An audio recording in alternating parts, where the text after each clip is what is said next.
So far, Yellowstone fans watching on CBS haven't missed all that much, aside from a few Beth Dutton F-bombs.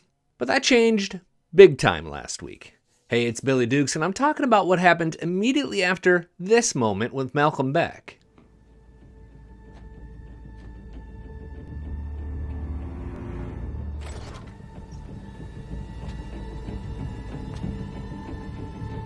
It's actually kind of hilarious, but it came after what we think is the most violent and disturbing Yellowstone scene of all time.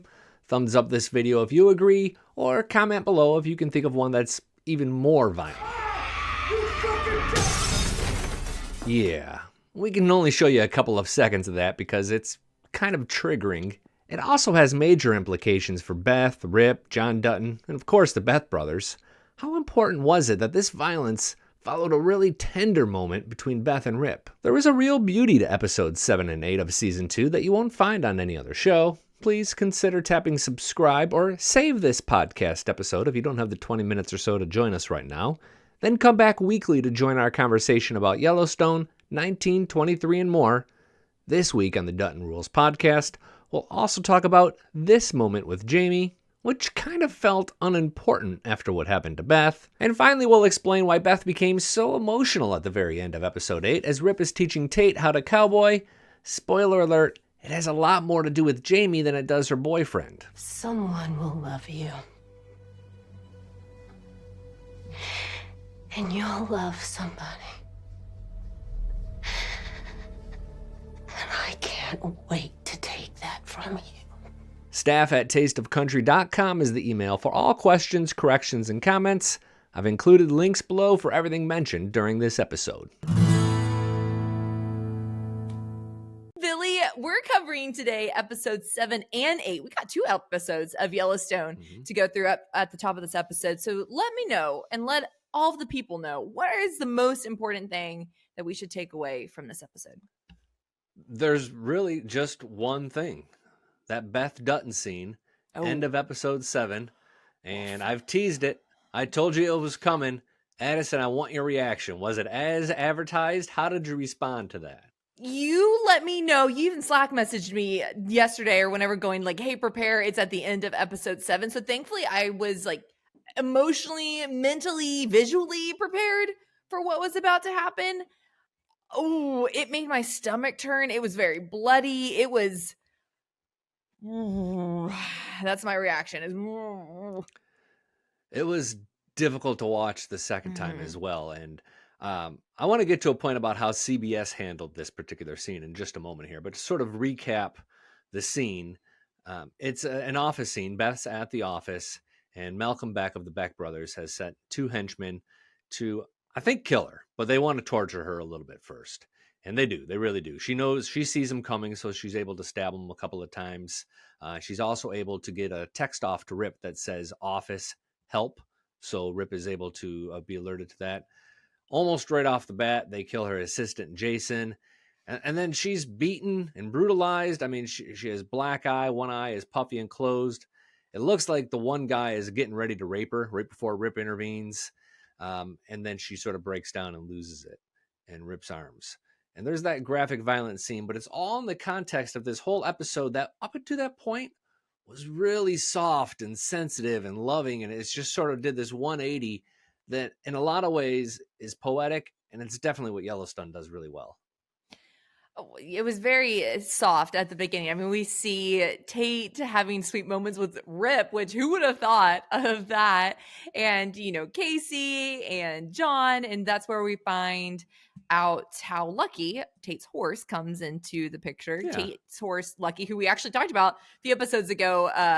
The I don't know what the real life horse's name is, but Lucky, the horse, was having some health issues, which thankfully the horse is okay. But it was fun as someone who had no clue where Tate's horse originated from. This was an episode where we kind of figured that one out.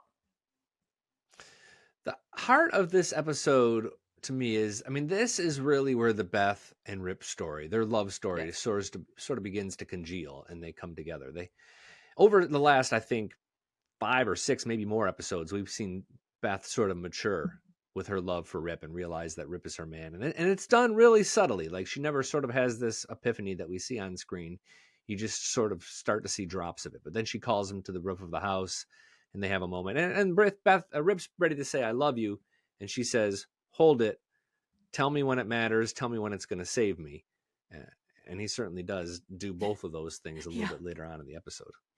What I thought was interesting about that roof scene is she was asking, where are you putting all your money, Rip? Where'd all your money go? What are you putting it towards? Yeah. And that's where we found out that he put his money towards, he literally spent tens of thousands of dollars to his mother's and brother's headstones that, he wanted them super tall, so they were almost touching the heaven, and that he paid a gravedigger to uproot his father's bones, and he tossed them out the window on the drive to North Dakota.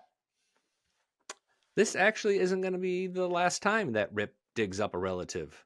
Really? To retrieve the bones. Nope, it's coming again in another season or two. I can't recall exactly when, but just a little foreshadowing there that he knows a guy who knows a guy who does these kind of things. Is he digging up his family members or? Yeah. Interesting. What? Such an odd, person to have on speed dial. That's not one of my speed dial options. You got your mechanic, you got your lawyer, and you got your gravedigger. They're all right there. 1, 2, 3 on the speed dial. I did think that was a really sweet. I liked that moment. I think those are my two favorite to take away was that moment with Beth, and then the Rip and Tate scene in the beginning. Just because I love seeing, and it's something that I recognize that I really enjoy seeing Rip, seeing a more soft side of him, because I also said that, if you remember, in season 5, when Carter enters the picture, and I liked seeing kind of him interact with Rip, but then him also obviously interact with Beth. I thought that was really fun. But yeah, I think those were my two favorite. And Monica's just kind of getting on my nerves in this episode. But what's new?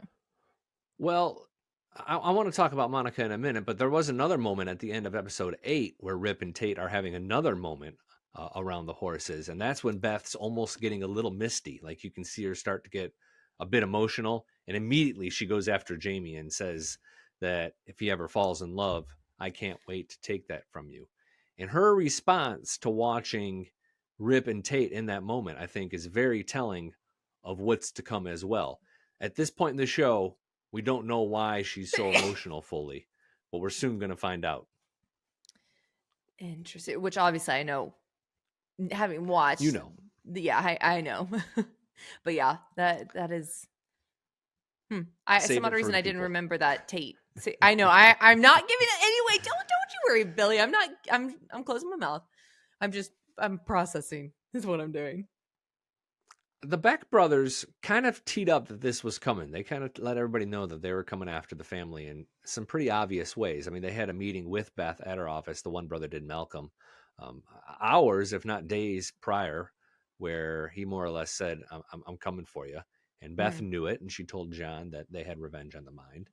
But they were kind of on a rampage here. I mean, they killed the one guy, the gambler or the dealer at Tom Rainwater's casino, the guy with one missing a finger. They kill him. Missing a finger? Oh, the one missing a finger. I was like, wait, they chopped off his whole hand. Yeah. Right, yeah. And then they took Dan Jenkins' liquor license, and then they go after Beth, and then throughout the episodes, they keep referring to going after the one that John Dutton loves most, who we are led to believe is Tate. Yeah, Tate. Tate could be in their crosshairs at this point, which is, gulp. Dun, dun, dun, dun. So, I didn't watch, and we've said this kind of from the beginning of kind of recapping these Yellowstones on CBS, is we are watching the Peacock episodes and doing sort of our reporting based on that, because early on we watched them on CBS and found there wasn't a whole lot of differences. Some expected bleeping of curse words and some of the naughty language, not too much. Well, I happened to flick on CBS at just the right time on Sunday night, when the scene was where right after Casey and they had hung the dead bodies, the attackers, in front of Malcolm Beck's back porch or whatever it is. And they're naked, and there's a knife in their chest that says return to sender, and they're very bloody and beaten. It is gruesome how they look. Well, on CBS, they cut to that scene and they pan over and they show the bodies face, the upper part. They're bloody and they're beaten, and they pan down and they show that note, return to sender. But somehow they drew underpants on the two men. Wait, really? I'm not even kidding you. Yeah, they somehow superimposed boxer briefs, I believe. I couldn't break out the brand, but they somehow superimposed a boxer brief on around each of the two men, because that's where you draw the line. Like, you can show the blood and gore, but you can't show a naked male hip or butt cheek. Wait, that is, oh my gosh, I would love to pick the brain of the production staff of this. Yes. First off, oh my gosh, what a pain in the rear end to have to go through and meticulously, you're like, scene 52, cut, Yep. 45 minutes, gotta add pants to whoever. Gosh, that is tedious. But I am fascinated of, like, how does one do that? Do you think that this is like a post-production thing, or are they filming two scenes? Like the same scene? No. Okay. Post. They got to do that in post. They didn't bring everybody back, or just think at that time, like, we might have to censor this one day. Here, guys, Jim, Bill, put on some shorts and go. Action. No, I don't think so. Interesting. Wait, so did you watch also the Beth scene on CBS? No, I got there literally just at that scene where the bodies were hanging. Okay. I was watching something ahead of time.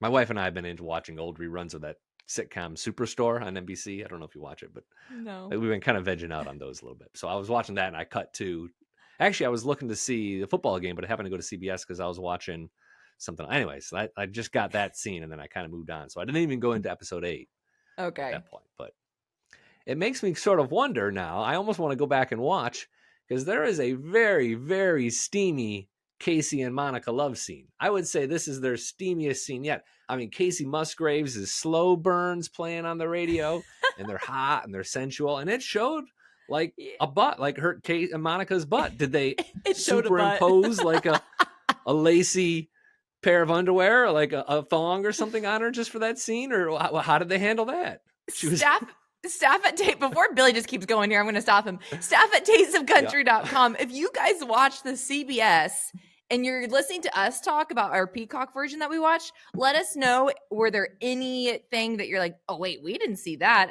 I'm curious, because obviously I didn't watch the CBS version.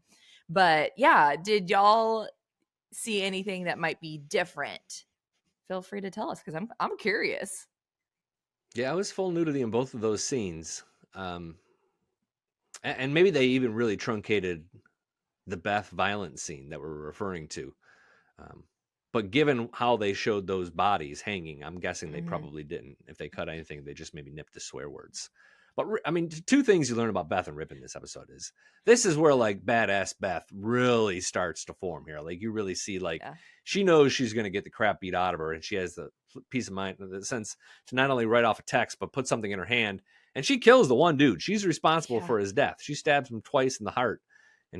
But then Rip comes on. And the only thing it reminds me of is like that scene in the Lord of the Rings trilogy, where at the very end of the movie, like the army of the dead come off the boats, and it's like, oh, hell yeah. And Rip just comes storming through. He takes a bullet to the chest, and he's just like, boom, boom, like John Wayne, and he just rips those guys apart. My gosh, that was fantastic. Tears came to my eyes a little bit as that scene happened. Here's the question, though. When John's saying, no one will know about this, in my head, I'm going, okay, these are human beings, though. Like, at some point, isn't someone going to wonder where they are at? Like, someone, like Joe Schmo, a long-lost relative, like, at some point, they're not showing up for Christmas dinner. Like, can you really, like, if I disappeared tomorrow, like, someone at some point, I mean, I sure hope, at some point, they're going to notice I'm missing. In some cases, I think Yellowstone explains that. Like when Fred gets taken to the train station, I think they refer to him not having any friends and family. And later on, there's another character or two that dies. But like, for the most part, like that's not the case. Like Jason, the assistant who gets murdered. Yeah. Like they kind of refer to like, what am I going to tell his family? But they don't really sort that out to anybody's satisfaction. Like if Jason's family has any sort of curiosity why the body they got back is just beaten and bloodied and looks terrible, they'd launch an investigation. But Right. if you get stuck on that plot hole with Yellowstone, you're really going to be in for, you're not going to have a very good time, because that is a big one that you just kind of have to let Just them don't have worry it. about it. Yeah. Don't worry about the like true logistics of how that would go down. It's that is a true don't worry about it. It is. And you know what this episode really kind of covers up, episode 7, as we focus on Beth, it covers up what's going on with Jamie, which is another really important thing happening with the point. Like, he's dang near going to take his own life before John steps in. But like, this is literally like the third thing we're talking about. And I think in any other episode of Yellowstone, it'd certainly be number 1, because it's monumental. Right. They just kind of threw that one under the rug. A little Just hid bit. it a little Because bit. by episode 8, he's on the road to redemption. Yeah. Somewhat. Yeah. He's much more in episode 7, which I thought was interesting, because in further seasons we don't see this as much, but he's helping more out on the ranch and just different things that we hadn't seen prior. Yes. Yeah. His white collar career gets back on track before too long, but I don't remember exactly how it happens. Like, he gets out of the bunkhouse. He's not going to be shoveling horse manure for very long. Much longer. But I don't recall exactly how or why it happens. Yeah. Yeah, I'm excited to kind of watch that again. So to kind of tee up what we got coming here for I guess we got 2 more episodes left for the season, because there's episodes 9 and 10. 9 and 10. It's the full-on war against the Beck brothers. Now we have Dan Jenkins, Tom Rainwater, and the Duttons all sort of aligned to take down the Beck brothers. There's quite a bit more drama that goes along with that, but that's really what we're targeting for there.